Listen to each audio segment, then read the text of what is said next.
Okay, तो इसमें क्या था कि हमारे पास अब 4 सिर्फ़ पॉइंट्स आई हैं डेटा, 4 डेटा की पॉइंट्स आई हैं, तो उसपे जो हमारी रिज़ल्ट आई है जो कि एप्रोक्सीमेट है, मगर वो उसमें एरर ज़्यादा है, मतलब एरर इन द सेंस के 2 आना चाहिए था जो कि अभी आया है 1.8। अब हमने जब पाए डिवाइडेड बाय 100 किया था, तो उसका मतलब है कि हमारे पास तक अब 100 पॉइंट्स के आगे है। तो इसको मैं रन करके देखता हूँ। अब देखो, अब कितने हमारे पास 100 पॉइंट्स आ गए। ये यहाँ से शुरू हुई है कि 101 तक, ठीक है, पॉइंट्स आई हैं हमारे पास। अब इन पॉइंट्स में हम ये देखो, मैंने यहाँ पर अब कितनी स्पेसिंग पे ये है, ये पाई बाय 100 पे, तो वो स्पेसिंग यहाँ पे मल्टीप्लाई करना लाजमी है फॉर द एक्यूरेट आंसर, ठीक है। तो पाई डिवाइडेड बाय 100। तो अब इसको देखें तो अब आंसर 1.998, क्योंकि डेटा आपके पास अब 100 पॉइंट थी, तो उस पर आपकी अप्रोक्सीमेशन बेहतर आती है, ठीक है।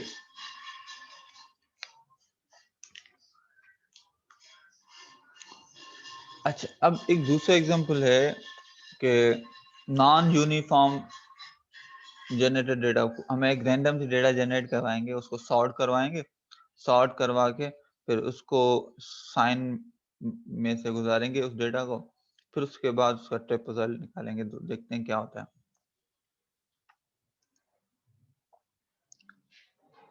ठीक है, तो ये है, उसको मैंने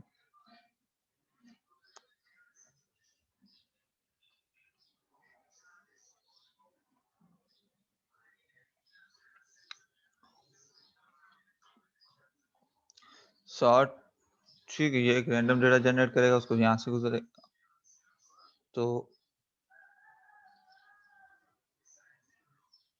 आपके पास आ गया, इसको मैं CLC,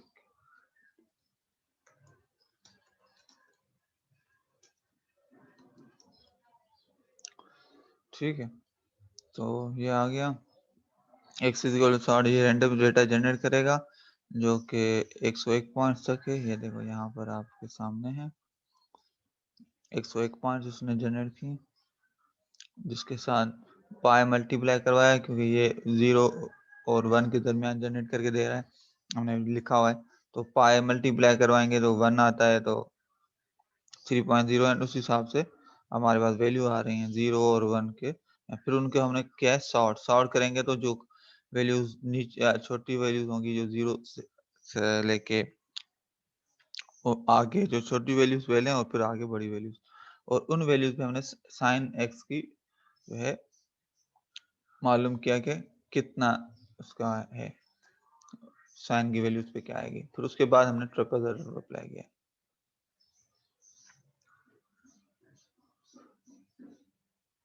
ठीक है।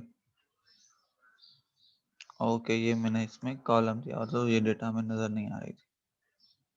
अब ये देखो 1.9979 अभी भी वही हमें आउटपुट मिला है,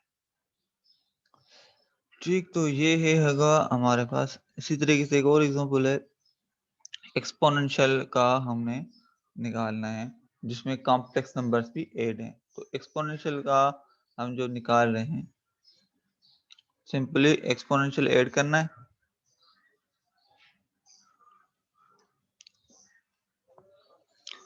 ठीक है, एक्सपोनेंशियल ऐड करना है, उसके 1i into P I plus I 0 to 100 upon 100, ठीक है, वो 100 पॉइंट्स होंगी, उसके साथ ये जो 1 पाई मल्टीप्लाई होगा, ठीक है, और डिवाइडेड बाय 100, उसकी जो वैल्यू आएगी उसको हम यहाँ पे ट्रिपल रूल कर रहे हैं, तो हमारे पास आंसर ये आया है, ठीक है। ये एक कॉम्प्लेक्स नंबर है, तो कॉम्प्लेक्स नंबर में हमने इसको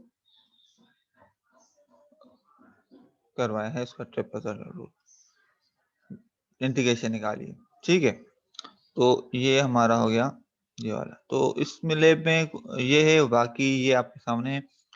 ये 0 से लेके 6 लिमिट है और उसपे ये इक्वेशन है, तो 0 से लेके 6 लिमिट को ब्रेक करें 100 पॉइंट या 50 पॉइंट में और उसपे 1/x² की डेटा कलेक्ट करें, क्योंकि जब 0 से लेके 6 के दरमियान जो 100 पॉइंट्स आप निकालेंगे, उसको हर पॉइंट को उससे इस हर पॉइंट पे इस 1/x प्लस x² का 1/1 प्लस x² की वैल्यू कैलकुलेट करेंगे। फिर उसके बाद हम ट्रापेज़ोइडल रूल पे कमांड में वो डेटा एंट्री करेंगे, तो हमें जो है ना इसकी वैल्यू मिल जाएगी कि क्या है।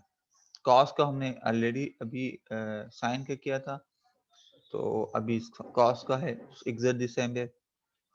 एक्सपोनेंशियल का किया है और लॉग का किया, लॉग में लॉगरिथम का फंक्शन, कॉट में कॉट का फंक्शन, ये मेल्टन लैब में बिल्ट इन फंक्शन है, उनकी मदद से आप लोग इजीली इसको कैलकुलेट कर सकते हैं।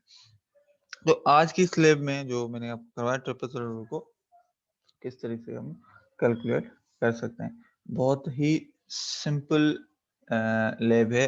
रूल जो है इसकी अंडरस्टैंडिंग होना थ्योरेटिकल आपने थ्योरी में पढ़ा है और यहाँ पे उसको इम्प्लीमेंट कर रहे हैं मैटलैब की बिल्ट इन कमांड यूज करते हुए। तो आई होप कि सबको क्लियर हो गया होगा। उसमें किसी को भी कोई क्वेरी हो तो आप जरूर मुझसे पूछिएगा। ओके, अल्लाह हाफिज।